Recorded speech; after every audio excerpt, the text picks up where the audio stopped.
Entre deux mondes, un amour interdit. Dans un petit village haïtien, Whitkey et Anna, deux adolescents insouciants, vivaient une belle histoire d'amour.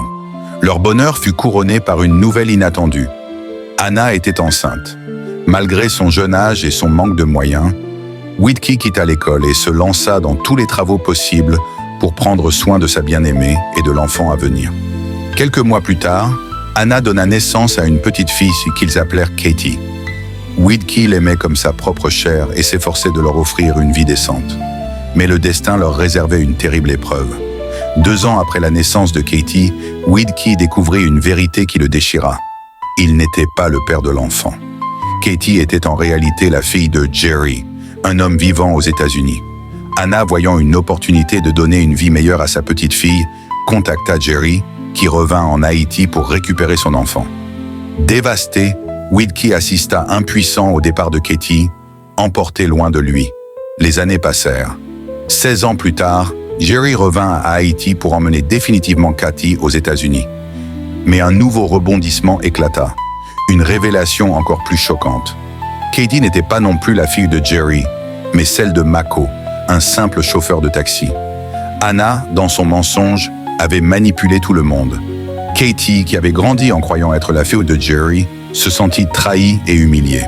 Elle chercha alors à comprendre son passé et contacta Whitkey, l'homme qu'il avait aimé comme sa propre fille. Les retrouvailles furent intenses.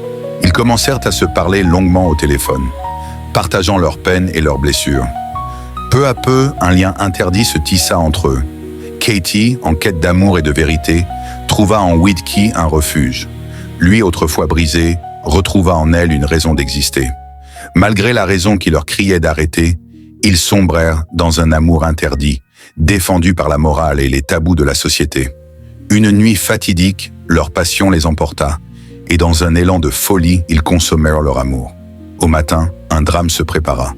Katie envoya une photo nue d'eux à Anna, sa mère, pour venger.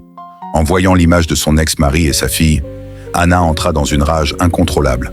Son passé de mensonges et de trahison venait de se retourner contre elle. Dévorée par la haine et la jalousie, elle traqua Whitkey et l'assassina froidement. Mais la vengeance n'était pas terminée. Lorsque Katie apprit la mort de l'homme qu'elle aimait, un désir noir envahit son âme. Déchirée entre la douleur et la rage, elle fit face à sa mère dans une confrontation ultime.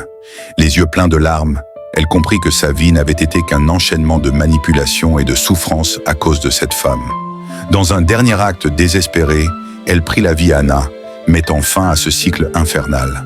Seule, brisée, portant en elle l'enfant de Whitkey, Katie réalisa qu'elle était condamnée à vivre avec le poids de ses actes. Son amour interdit lui avait tout pris, ne laissant derrière que le néant. Dans les ruines de son passé, elle s'éloigna, portant en elle l'enfant d'un homme qu'elle avait aimé au-delà des interdits, au-delà des trahisons.